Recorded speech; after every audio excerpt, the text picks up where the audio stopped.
Então me mostra na Bíblia onde é que está escrito que para ser pastor tem que passar pela escola. Não, tu falou da escola teológica. Atos 19 tinha escola de tirano, eu estou dizendo que não tem na Bíblia que tem que passar pela escola teológica para exercer. Na Bíblia não tinha escola teológica. Atos 19 tem escola de tirano. E ali era um lugar, assim, de ensino bíblico. Eu disse que não tem na Bíblia a requisição para ter um ministério pastoral passar pela escola teológica. Sim, se tiver, a senhora me mostra. Não, mas Paulo fala que ele tem que ser preparado. Ele vai se preparar Ser como? preparado não é estar formado com diploma na mão. Eu acho que todo pastor tem que estar preparado. Sim, mas como é que eu me preparo?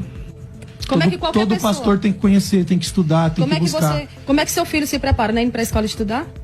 E por que o pastor não deve ir para a escola? Você defender isso, pastor, isso aí só faz com que pastores que já não têm desejo de estudar, eles peguem esse argumento seu e se segurem nele e digam, tá vendo aí, não é preciso mesmo estudar, a gente estuda de qualquer forma. Outra coisa, você disse que a gente pode estar com Jesus hoje, sim, mas não é da mesma maneira que os discípulos. Você hoje não vai caminhar na terra com Jesus, ver Jesus operando milagres como antes. Eles tiveram uma escola ali pessoal, particular, uma experiência particular. Essa nossa experiência de entrar no quarto, falar com Deus é válida, mas não... A relação com Jesus hoje, eles tiveram a presença de Jesus carnalmente. Caminhando com mas ele. A presença de Jesus em espírito não faz a diferença. Meu amigo, tem diferença de eu caminhar com uma pessoa, ver ele operando milagres e andar junto com ele. Cristo em vós, a esperança da glória, ele está em mim. Mas eu estou falando sobre adquirir conhecimento. Jesus preparou esses discípulos antes de enviar. Você está dizendo que não. Eles aprenderam sim com Jesus. O Sermão do Monte era um ensino prático para que todo mundo viesse a viver. Aquele sermão, ele vale para a vida de todo crente até hoje. Obviamente, Jesus ensinou, obviamente. Mas... Sim, seria isso um equivalente a uma formação teológica? Mais do que isso, porque Jesus era um grande professor. Ali tinha aula de história, ali tinha aula de como viver, de ética, ali tinha aula de como proceder, tinha aula sobre cosmovisão cristã, que a gente se volta muito para a inclinação, a motivação do coração. Mais de 90% sobre moralidade cristã. O Sermão da Montanha fala do quê? E o estudo fala do que o Sermão da Montanha? Que foi o maior estudo de Jesus. Se não sobre comportamento, sobre intencionalidade do coração do homem. Sobre vida com Deus, sobre humildade, sobre várias coisas. E isso você não aprende na sala de aula, você aprende com a vida de oração. Não? Você vive isso, você não aprende isso, você pratica isso. Como é que pode uma pessoa ser pastor se ele não conhece uma matéria de bibliologia? Ele vai como pregar, ensinar o que ele não vive. É por isso que já aconteceu o caso, por exemplo, a gente participar de ensino de casais. Pregar o que não vive tem muito. Não, eu não estou falando de pregar o que não vive, eu estou falando de pregar o que não sabe. Eu já fui em escolas, por exemplo, em eventos de casais, ali está o pastor falando sobre aquela questão ali do marido e da mulher ali em Cantares, que o marido meteu a mão na frecha, ele está falando que o marido estava tocando a parte íntima da mulher. Está ensinando o que não sabe. E isso vai ser cobrado naquele grande dia. A gente precisa falar da seriedade. Quantas pessoas ensinam o que não vivem? Mas quantas pessoas também ensinam o que não sabem? Uma coisa é eu ensinar uma coisa que eu não vivo, porque eu não estou ensinando a minha experiência para as pessoas aprenderem de mim. Eu estou ensinando as pessoas a aprender de Cristo. Agora, um fato é que quando eu ensino o que eu não sei, eu estou criando hereges, eu estou fazendo com que mais pessoas ensinem esse meu ensino Mas errado. A senhora convém que a maioria dos hereges são formados. Não. São formados. Não.